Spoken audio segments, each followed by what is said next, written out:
Hai, Assalamualaikum warahmatullahi wabarakatuh.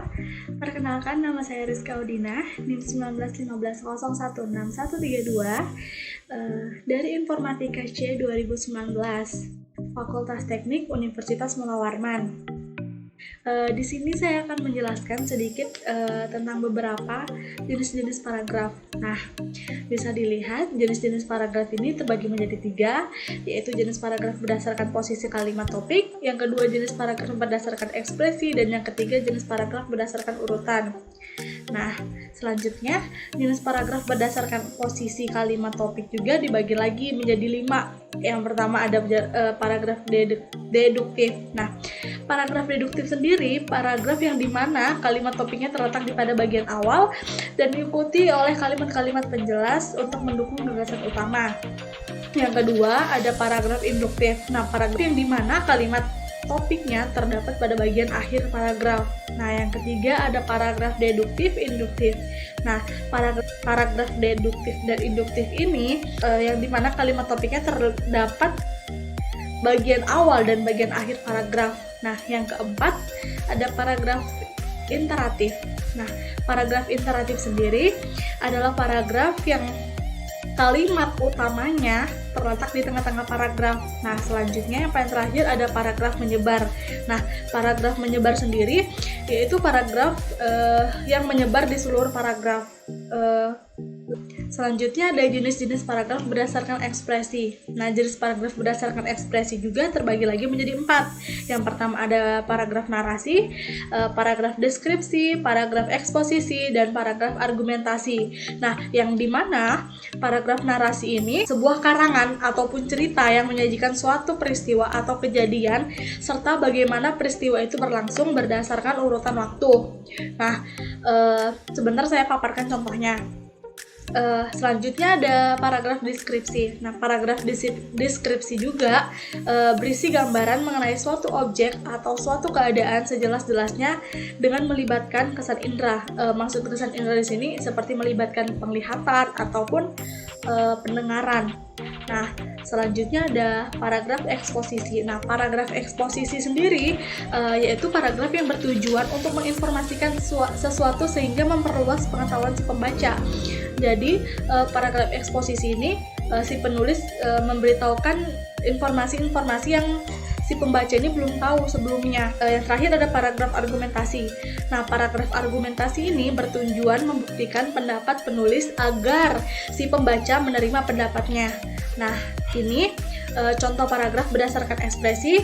Yang pertama, contoh paragraf narasi. Nah, di pagi hari yang cerah, Zahra pergi ke hutan bersama kakeknya untuk mencari kayu bakar. Tak terasa, mereka telah tiba di hutan yang lebat. Zahra mendengar suara yang nyaring, namun ia ketakutan karena itu adalah pengalaman pertama mencari kayu bakar di hutan. Jadi bisa dilihat bahwa paragraf narasi itu dia menceritakan sebuah keadaan yang, nah contoh yang saya bacakan ini mengisahkan bahwa Zahra ini pergi ke hutan bersama kakeknya, tetapi Zahra ini sangat takut karena dia punya pengalaman yang sangat pengalaman pertama kalinya mencari kayu bakar di hutan. Jadi dia tuh kayak merasa takut seperti itu. Nah, yang kedua ada contoh paragraf deskripsi. Nah, paragraf deskripsi ini menjelaskan, dia seperti menjelaskan dengan memakai kesan indera. Nah, kamarku mempunyai ukuran 2,5 meter persegi kali 3,5 meter persegi dengan warna hijau toska sebagai latar belakangnya.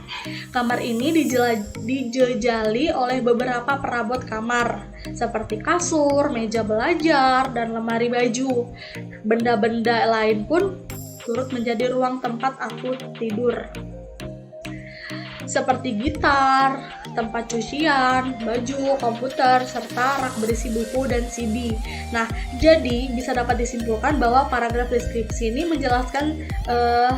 mendeskripsikan sebuah karangan dengan menggunakan indera penglihatan seperti ini.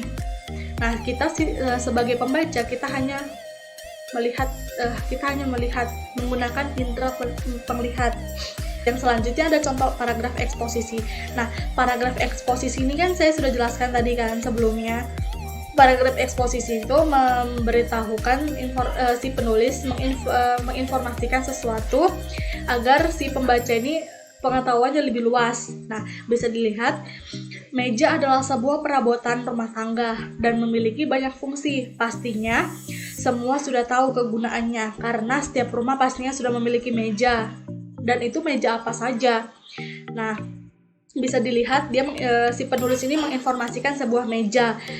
Nah, terus yang keempat ada paragraf argumentasi. Nah, paragraf argumentasi ini yang dimana dia ini membuktikan, si penulis ini membuktikan pendapatnya agar si pembaca ini dapat menerima pendapat dari si penulis. Nah, contohnya, tingkat keamanan pengguna jalan harus ditingkatkan, terutama mengenai aksi-aksi pembegalan yang terus terjadi.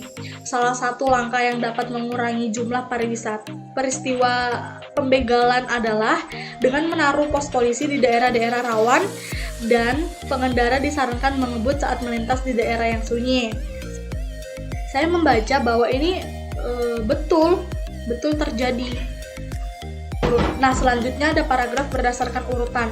Nah, paragraf berdasarkan urutan ini terbagi lagi menjadi 3, yaitu paragraf pembuka, paragraf isi, dan paragraf penutup. Nah, yang pertama itu paragraf pembuka. Nah, di mana paragraf pembuka ini merupakan pembuka untuk sampai pada permasalahan yang dibicarakan. Jadi dia nggak sampai melebar ke paragraf isi. Nah, yang kedua ada paragraf isi. Nah, paragraf isi ini merupakan inti dari sebuah karangan yang terletak di antara paragraf pembuka dan paragraf penutup. Nah, yang terakhir ada paragraf penutup. Nah, paragraf penutup ini merupakan kesimpulan dari pokok-pokok pikiran dalam paragraf kedua. Jadi, ketika orang membuat sebuah karangan, nah biasanya itu saya melihat di paragraf penutup itu akhir-akhir itu dia menyimpulkan. Nah, dia biasanya menyimpulkan itu entah itu dari isi dari, pokoknya intinya kesimpulan dari paragraf penutup ini dapat diambil dari pokok-pokok pikiran dari si paragraf isi ini. Nah, mungkin itu aja yang dapat saya sampaikan. Wabillahi taufiq wal hidayah. Wassalamualaikum warahmatullahi wabarakatuh. Selebihnya jika ada salah kata mohon dimaafkan. Bye.